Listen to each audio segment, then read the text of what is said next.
नमस्कार, आप देख रहे हैं जीटी रोड लाइव और मैं हूं आपके साथ पल्लवी। पद्मश्री मधु मंसूरी जी और साथ में डॉक्टर शकुंतला मिश्रा जो कि अध्यक्ष हैं नागपुरी भाषा की, वो आज ज्ञापन सौंपने राजभवन आई हुई थी। उन्होंने राज्यपाल से क्या कुछ बात की नागपुरी भाषा को लेकर के, जैसा कि बताया जा रहा है कि नागपुरी भाषा में लगभग हज़ारों छात्र हैं। अगर नागपुरी भाषा विलुप्त हो जाती है तो इनका भविष्य क्या होगा, इन सब बातों को लेकर के ज्ञापन सौंपने आई हुई थी। आइए इनसे बात करते हैं और जानकारी लेते हैं कि क्या कुछ नागपुरी भाषा को लेकर ज्ञापन सौंपी थी और राज्यपाल ने इनसे क्या कुछ बातें की। नागपुरी भाषा के भाषा परिषद के बैनर तले हम लोग 5 आदमी आए थे और वो नागपुरी भाषा को लेकर ही आए थे। जब एकदम विशुद्ध रांची एक गांव था, आज तो बड़ा शहर है ना, कभी एक गाँव भी रहा था। तो जब गांव था तो कोई चीज़ में अपभ्रंश नहीं था। अब विभिन्न जगह से लोग आए हैं तो थोड़ा भाषाओं में उच्चारण दोष तो हो रहा है। तो नागपुरी यहाँ की राजभाषा रहा है और 2000 साल रहा है। आज भी नागपुरी का पढ़ाई लिखाई नागपुरी दुष्ट के रूप में होता है। तो कोई नागपुरी को सादरी कहता है, कोई सदरी कहता है, कोई नागपुरिया कहता है। विशुद्ध रूप से नागपुरी है। तो इसी अपभ्रंश स्वरूप को हम लोग शुद्धिकरण के लिए मिले थे। अगर इस तरह से अपभ्रंश हो जाएगा तो बहुत सारे लोग का हक में खराब होगा। बहुत सारे लड़का लड़की पढ़ रहा है, अब पढ़ाई करके निकला हुआ है, सब खराब हो जाएगा नौकरी चाकरी में। इसीलिए और इसी का सुझाव दिए कि आप लोग का कागज़ हम मुख्यमंत्री को भेजेंगे, आप लोग उनसे भी मिलिए और भाषा का अनुसार जो चल रहा है वहाँ से मिलिए तो अच्छा होगा। यही सलाह। और इसके सही माने में शकुंतला मिश्रा जी हैं, उनको सारे लोग हम लोग जिम्मेवारी दिया हुआ है कि आप इसको देखिए। और वो भी आई, मिली। और विस्तार रूप से अगर जानना है तो शकुंतला मिश्रा जी से मिलिए।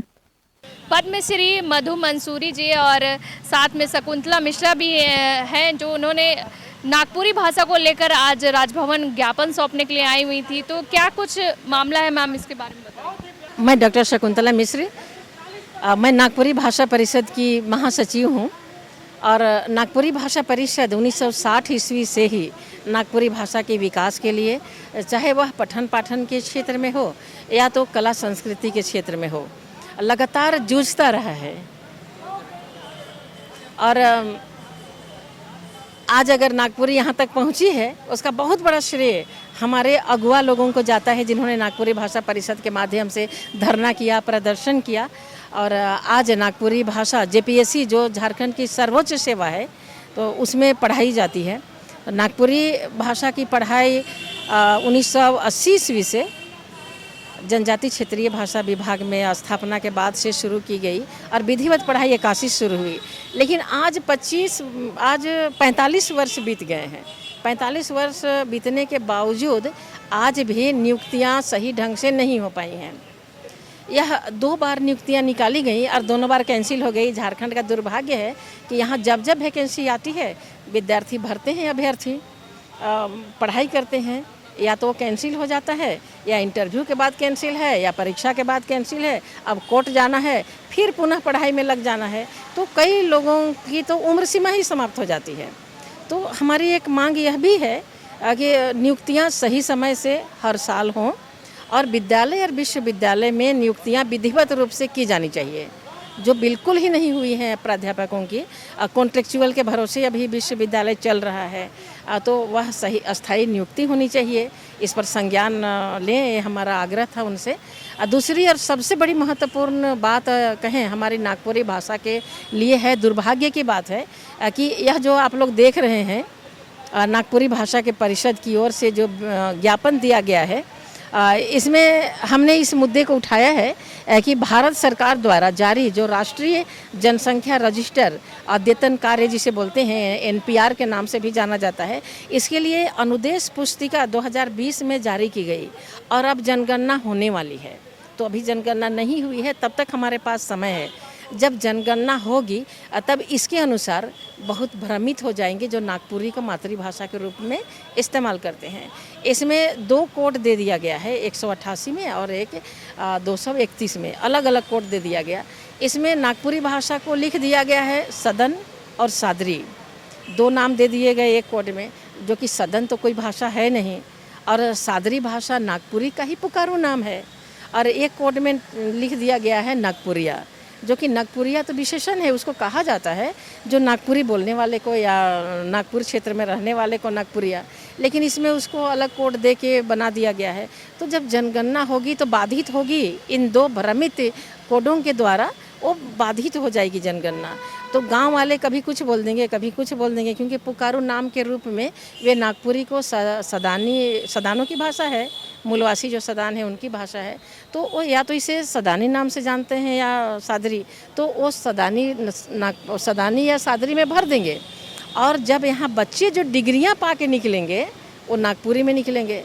तो आप इस भ्रम की स्थिति को समझिए और इसे ज़रूर जनता तक पहुंचाइए। आप लोग मीडिया सशक्त माध्यम है, तो आप लोग इसे ज़रूर पहुंचाइए कि एक और डिग्री होगी नागपुरी की और दूसरी ओर जनसंख्या यदि गलती से लोग सादरी में जनसंख्या भर दिए तो बोलने वालों की जनसंख्या नागपुरी में नगण्य हो जाएगी, क्योंकि नागपुरी नाम दिया ही नहीं गया है। लोग सोचेंगे नागपुरी को ही सादरी दिया गया है, तो सादरी में जनसंख्या एक और रहेगी और दूसरी ओर नागपुरी में डिग्रियाँ। लगभग इसमें कितने स्टूडेंट हैं मैम नागपुरी भाषा के? हजारों स्टूडेंट हैं मैम। मैं आपको बताऊं कि हमारे 4 पद्मश्री नागपुरी के हैं। पद्मश्री मधु मंसूरी हंसमुख, पद्मश्री मुकुंद नायक, पद्मश्री महावीर नायक। और दुर्भाग्य से हमारे बीच नहीं रहे, मरणोपरांत उन्हें मिला। जनजाति क्षेत्रीय भाषा विभाग के विभागाध्यक्ष थे डॉक्टर गिरधारी राम गौंझू गिरिराज। तो 4 पद्मश्री नागपुरी से मिला है। और दूसरी बात यह है कि यह गांव-गांव में नाच गान जितने भी की जाती है वो नागपुरी भाषा के लिए ही की जाती है। और उसने पारंपरिक संस्कृति को बचा कर रखा है नागपुरी भाषा। और विद्यार्थी यदि बोलें तो जहां आपको आश्चर्य लगेगा कि सैकड़ों विद्यार्थी गढ़वा से परीक्षा लिखते हैं, सैकड़ों विद्यार्थी लातेहार और चतरा से परीक्षा लिखते हैं। शिक्षक नहीं होते हुए भी हजार विद्यार्थी इंटरमीडिएट और 10वीं की परीक्षा लिखते हैं और टॉप करते हैं। अभी आपको जान के खुशी होगी कि 3rd JPSC में नागपुरी के ही छात्र ने पूरे झारखंड राज्य में प्रथम स्थान प्राप्त किया था और थर्ड में द्वितीय स्थान प्राप्त किया था नागपुरी भाषा के छात्र ने और 4th में प्रथम स्थान प्राप्त किया था। तो नागपुरी हजार लोग बोलते हैं और लिखते हैं। और आपको यह जान के अच्छा लगेगा कि यहाँ आदिवासी भी नागपुरी उतनी ही मात्रा में बोलते हैं, उतनी ही संख्या में, क्योंकि 32 जनजातियाँ हैं, सबकी अपनी अपनी भाषाएं तो नहीं हैं। कुड़ुख, मुंडारी हो, संथाली, खड़िया, 5 लोग धड़ल्ले से अपनी भाषा बोलते हैं, समझते हैं और पढ़ाई होती है। लेकिन 32 में जो बाकी जनजातियाँ हैं वो तो क्षेत्रीय भाषा का इस्तेमाल करती हैं और इस क्षेत्र में वो नागपुरी बोलती हैं।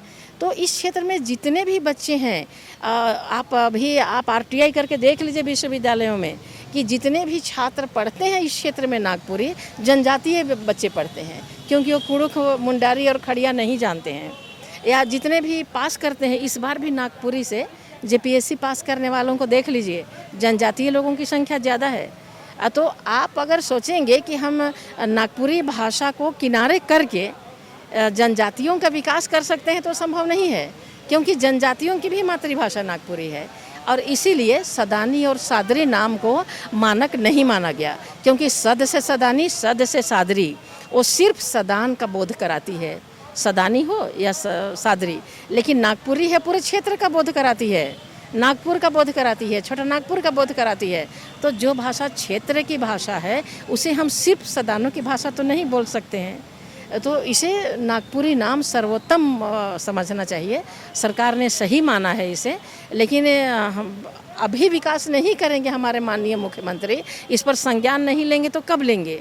हम चाहते हैं कि जिस तरह वो जनजातीय भाषा में पुस्तकें तैयार करवाए हैं 5वां तक, 5 भाषाओं में, उरांव, मुंडारी हो, संथाली, खड़िया, तो वो नागपुरी हो, वो नागपुरी के अलावा जो अन्य 3 क्षेत्रीय और भाषाएं हैं, खोरठा, पंच परगनिया, कुरमाली, तो इन चारों भाषाओं में भी वो पाठ्यक्रम तैयार करवाएं पहला से। और इसे नई शिक्षा नीति में सबके साथ इसे लागू करवाएं। मैं तो बहुत बहुत आभारी रहूँगी यदि हमारे मुख्यमंत्री महोदय इस बात को ध्यान दे पाएँ कि जो हमारे आदिवासी और सदान है, जिस तरह एक सिक्के के दो पहलू हैं, उसी तरह उनकी भाषाएं, जनजातीय और क्षेत्रीय भाषाएं एक सिक्के के दो पहलू हैं। आप एक पक्ष को लेकर आगे नहीं बढ़ सकते हैं। जब तक क्षेत्रीय भाषा को आप नहीं आगे बढ़ाएंगे, मातृभाषा बढ़ नहीं पाएगी। तो आप लोगों का बहुत बहुत धन्यवाद। तो मैम, जैसे आपने ज्ञापन अभी सौंपा है और अगर संज्ञान नहीं लेते हैं तो आप लोग का क्या इरादा है, क्या करने का? पूरा भरोसा है मुझे, क्योंकि हम लोग कई बार आवेदन दिए हैं उनसे मिलने के लिए, और मुझे लगता है कि एक बार हम लोग से अगर वो मिल लेंगे तो हमारी बातों को समझ पाएंगे। और दुर्भाग्य ऐसा रहा है कि उनके जो सचिव हैं होंगे या जो भी होंगे उनके आसपास बताने वाले होंगे, शायद उनको भाषा के बारे में उतना नहीं बता पा रहे हैं। इसीलिए मुख्यमंत्री महोदय खास करके छोटा नागपुर क्षेत्र की भाषाओं को बहुत अच्छी तरह शायद उसके कितना महत्व देना चाहिए, इसे वो समझ नहीं पा रहे। मुझे लगता है एक बार हम लोगों से मिलेंगे और हम लोग अपनी बात रखेंगे तो कोई ऐसा कारण नहीं है कि मुख्यमंत्री महोदय हमारी बात नहीं मानेंगे। और मुझे भरोसा है कि आज न कल ज़रूर हम लोग उनसे समय लेके मिलेंगे और वो हमारी बात समझेंगे, हमारी बात को रखेंगे। इसी में झारखंड का भी विकास है। जैसे कि डॉक्टर शकुंतला मिश्रा ने कहा कि हमने जिस तरह से नागपुरी भाषा को लेकर के राज्यपाल के पास ज्ञापन सौंपा है और ज्ञापन में उन्होंने सौंपने के साथ उन्होंने मुख्यमंत्री से मिलने का भी इनसे वादा किया और इनके जो प्रपत्र है वो मुख्यमंत्री के पास भेजने की बात कही है। देखते रहिए जीटी रोड लाइव। मैं हूँ आपके साथ पल्लवी, अपने सहयोगी विवेक के साथ।